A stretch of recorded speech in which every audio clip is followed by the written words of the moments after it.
Hello everyone, welcome to part 7, module 1, computer networks. So in part 6 we were discussing the so-called the wide area network, the two variants of it, that is a wide area network using the virtual private network and wide area network using internet service provider network. Okay, so this ISP concept, I think we were discussing that virtual private network. On the way I move on to a different topic, virtual LAN, and that is the reason we were means I was supposed to make it as video 6, but now it move on to video 7. Okay, so I think you got an idea about virtual LAN, and if you want, so this is the part of the textbook, you can just go through this.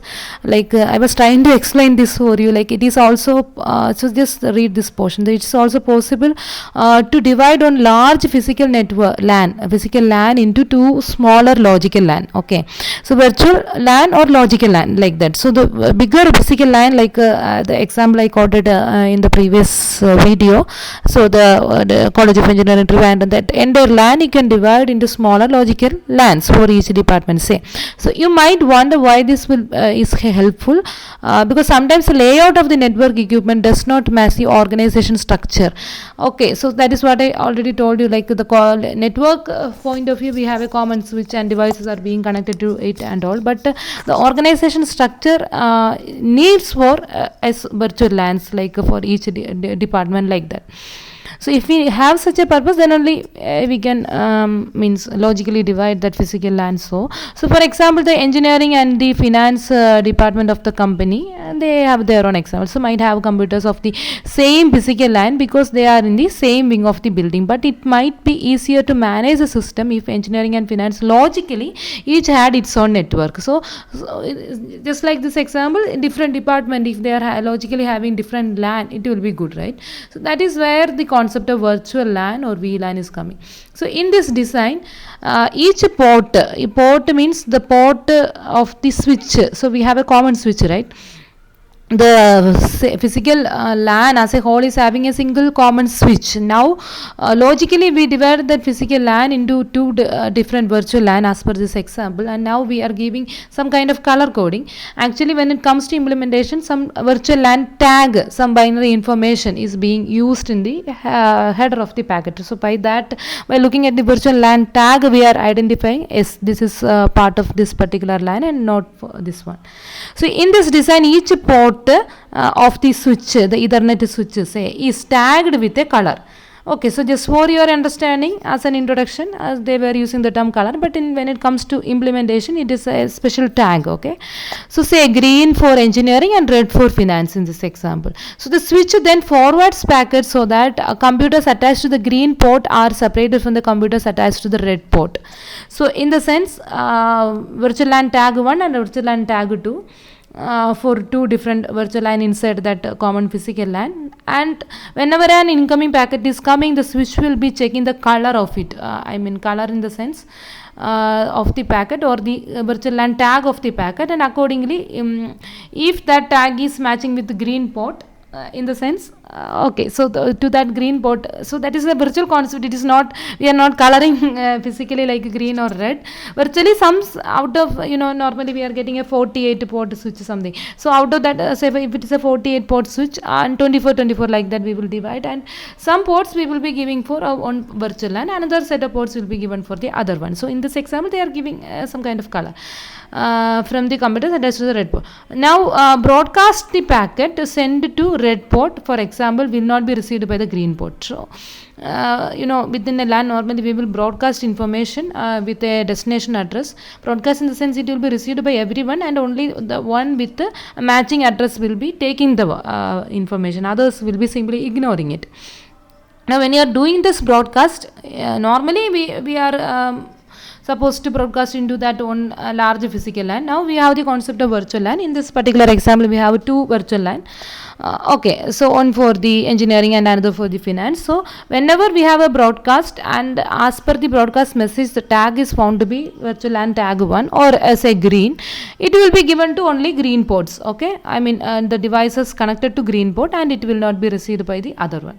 Okay, anyway, just as though there are two different LANs. So this is the idea. Okay, So this is how the concept of virtual LAN is explained in your textbook. But if you are looking at this definition, say from, if you are simply Google it out. So this is one context, like the same physical LAN, we divide it into smaller virtual LANs. Now another way you can look into it is, so if you are looking at this Wikipedia, what it says is, virtual LAN allows network administrator to group hosts together even if the hosts are not directly connected to the same network switch. Okay, so this is another interpretation. We have two different physical LAN. Okay, so the set of devices connected to physical LAN 1 having a network switch for that particular LAN, and another set of devices connected to physical LAN 2 and having another network switch. Okay, now we groups a subset of devices from one physical LAN and another subset of devices from another physical LAN, and we together make it a single virtual LAN. So this is also possible. So one way, the same bigger physical LAN you can divide into logical sub LAN, virtual LAN. So we have a common switch, and to that common switch the devices are being connected, and this many devices having this particular virtual LAN tag 1 is for LAN 1 and another for LAN 1, in that way. So here they were saying like we have two or more physical LAN and a subset of devices from one physical LAN and another physical LAN, maybe another subset of devices from third physical LAN, together make a single virtual LAN. So just like I was trying to say, the head of the department of department 1, I mean computer science department, EC department, civil engineering department, together they are making one virtual LAN. If it is needed, I am just giving an example only, but depending on the our need only, we will be creating it. Okay, so that is what we already seen. The organization layout is if we want within organization communication to happen in a specific way, accordingly you can have that many number of virtual LAN and physical LAN. Okay, so simply we are trying to add more flexibility into this concept. Okay, so that's all. Then I think you got an idea about what is this virtual LAN, so you can read more from this. So here they are explaining further how these members of a particular virtual LAN are identified. The virtual LAN membership can be configured through software, and this can greatly simplify network design and deployment. Okay.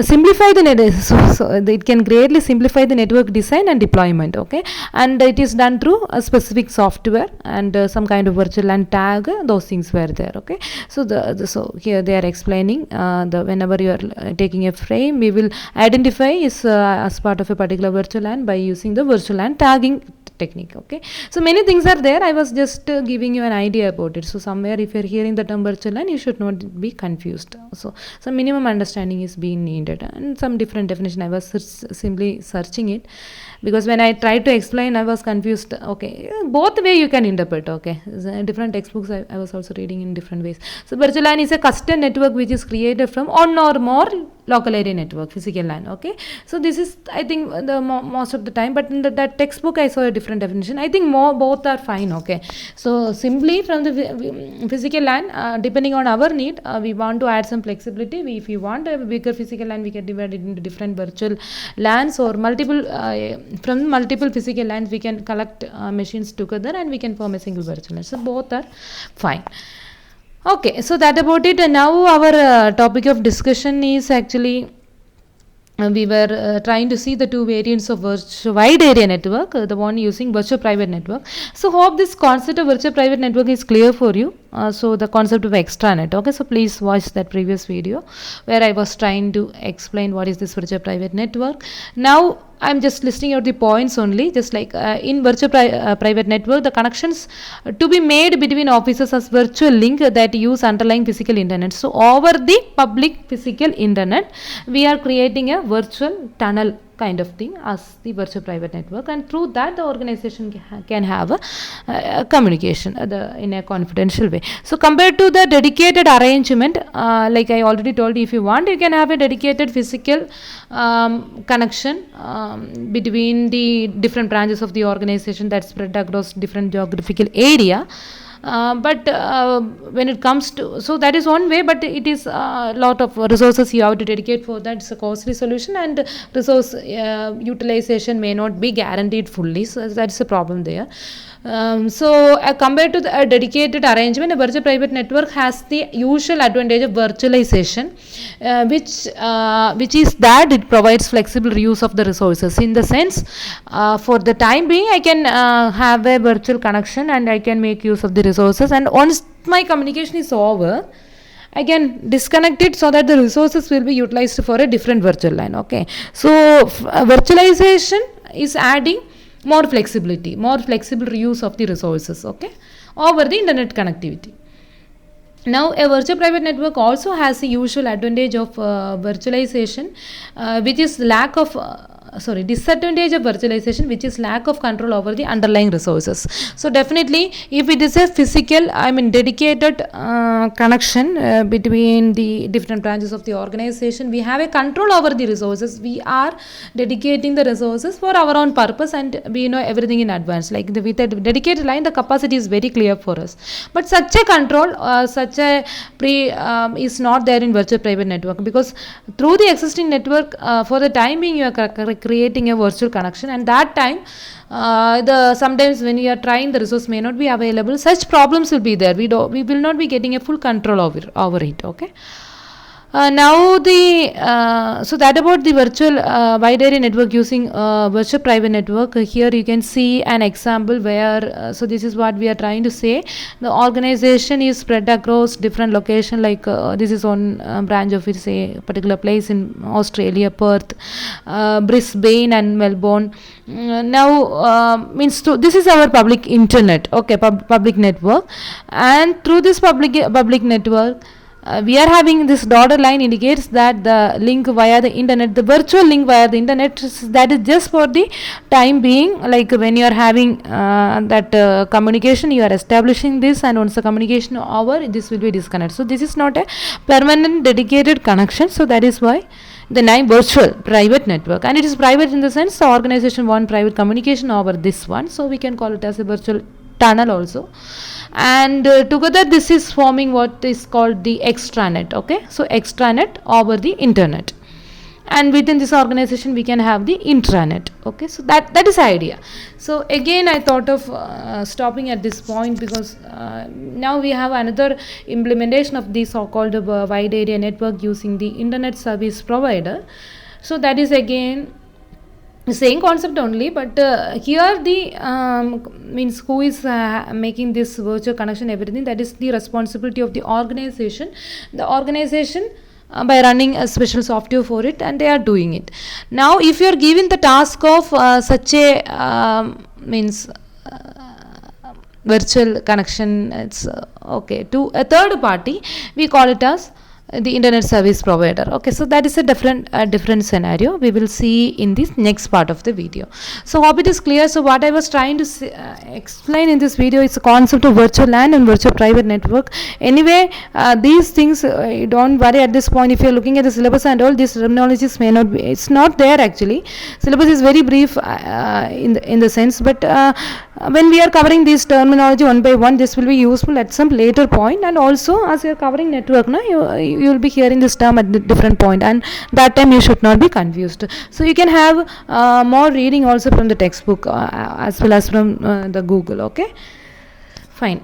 So the second variation of a wide area network using the internet service provider, and some variation of it we will see in the next part. Thank you.